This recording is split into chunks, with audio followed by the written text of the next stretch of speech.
Kenekwa nke onye mana egementị ya ụnụ mana that video e post mgbe ahụ ndị Adoration wee jide ezugo wee tabi ya zoga. But don't say that he's maintaining his stand. He's actually maintaining his stand. Because one thing is for sure is that na emelana anyị na ihe nọ n'ebe gịnị ndị kwe na ndị ekwe na.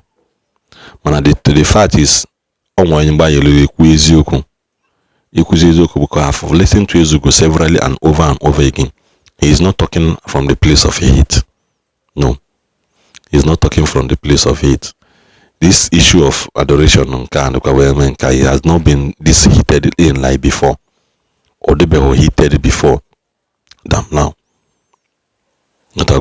On the Marianokata no and I say you're not talking about from place of, but you people should understand that Kihendi Neli can then also. Imam Bebe paint you onye good, while that thing paint you good or valuable to another person. Now let me give you an instance now. Enwelo woman doka passport matter. The person value passport man be a dossier in a wrong place. Or value passport here man chief we are in a wrong place. So boy no dossier in a wrong place. So when you na more the value but a doka ya. Obe bute esemonku. What did you tell passport? Why did you say Omari hedi ha? Omari hobo. It's a typical example of now I always say this and I will still repeat it again. Father Mbaka is a blessing to many, but he's not a blessing to some. Evangelist Wekobi is a blessing to many, but he's not a blessing to some. What is okay here? Definitely in his anointing and his getting in nowhere. And when they are high respect here, when they not fears anything because now somebody else means the word to them. In Mbaka full of anointing and his everything and his legacy, and when Donna bore a blessing too, that will not see him as anything. That whenever he make a statement better to their territory, they will find a way to reply him and give him in their own language they understand. That is the way life is. Now Jesus actually he no man no and when Donna bore a blessing too. A blessing. That is why in some cities are saying they still left this gate closed because they believe this is where Jesus will pass and boy abia. Not knowing that Jesus abia go be now. But because he did not come from that lineage and has my expect no abia, he did not regard him as anything. So here we are check here. Man, this thing is so cool. This thing had the corner so cool. I'm not saying no so cool. This thing the corner so cool. It's actually getting misunderstanding. Onye nolo ebie nolo. Onye no na you there's some place you will never find me. There's some place you will never see me talk. There's some place you will never see my comment. Because na gini me, then not like your mother doesn't mean I would disrespect that person. No. But that is the mistake most of us name. You like your own mother, you need disrespect here in front of somebody that the person values so much. What do you expect? What do you expect? Can the person back in kitty? Can disrespect here somebody that means so much to them? Otago, the name of this video. Make I allow they no good to breathe. Make I allow them to breathe. Make you no be like say I know they listening to advice. For those people that love Ezugo, how that go? I go allow them to breathe. Mana gwa no ha hapo maka hasi na page mpo achogwo mmadu ebe na page mbia na comment nonsense again. You people should leave my page. You people should leave my page. Maka okwu no ya da chogari okwu ozune belori akpagareba. Okwu no ya da chogari okwu ozune belori akpagareba. Odoka ya si na oso unu maka esi ekwu. Ma na oso unu mu ifu unu ya ekwu.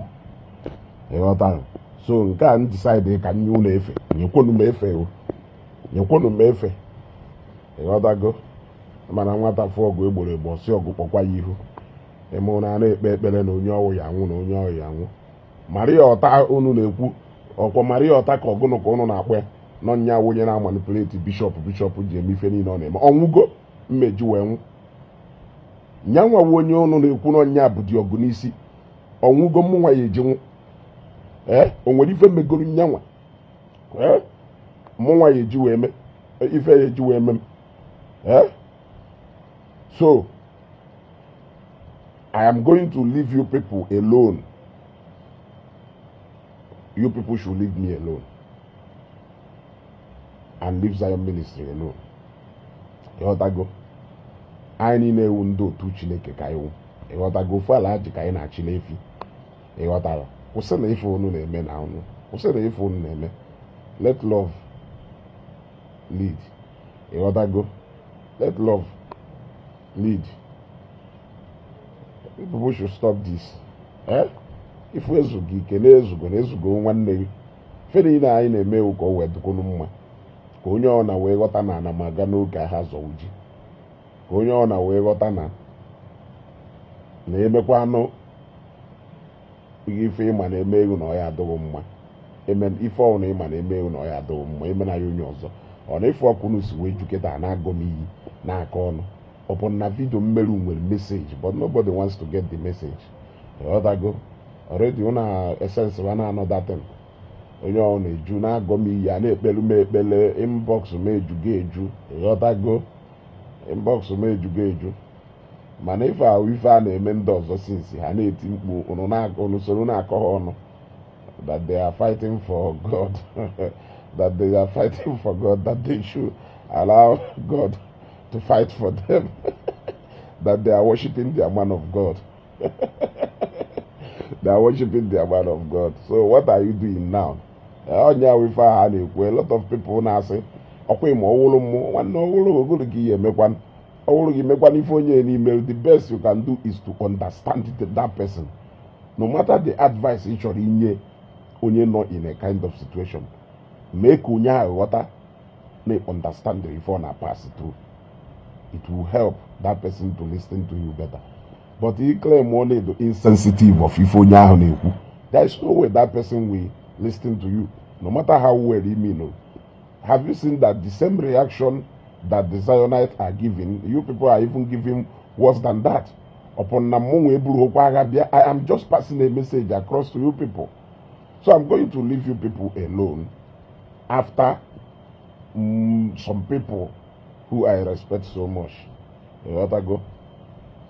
And my fans, some of my fans who reached out to me, I have decided to let you people be. But you people should let me be.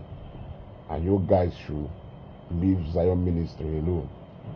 With what has happened so far, I have seen that no natural can do any open work against Adoration and our Papa in Enugu.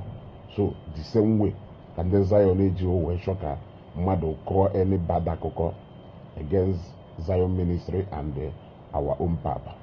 So since we are on the same page, can we now respect each other's boundary? What I go? Can we now respect each other's boundary? I decided to make this post from my bed after sleeping like a baby last night, because I slept like a baby last night. After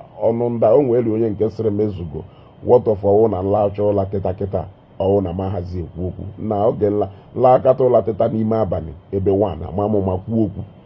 Large all la teta kwa ebe tu malo makuoku. Large all la teta kwa ebe nya welu no totwa. Even this video ne make I will testing the microphone. Kamana makade pusukoku. Hey na komono kalele. Hey! Eche ko no son desa yon na kono. Akomono kalele. Hey! Okono de fa. So umunnem no umunnam n'ime Chineke. Yeah? I've decided to let you people be now. For the purpose of if I deme go when I ganilu. But you people should allow me to be. You rather go. On one highway jebo no balaka. Adakwa mama. On the sharp and active. So one love, one love, one love, one love. Long live Evangelist Bukobi. Long live our own Reverend Father Ejike Camillus Baka. You gotta go. Happy New Week, my people.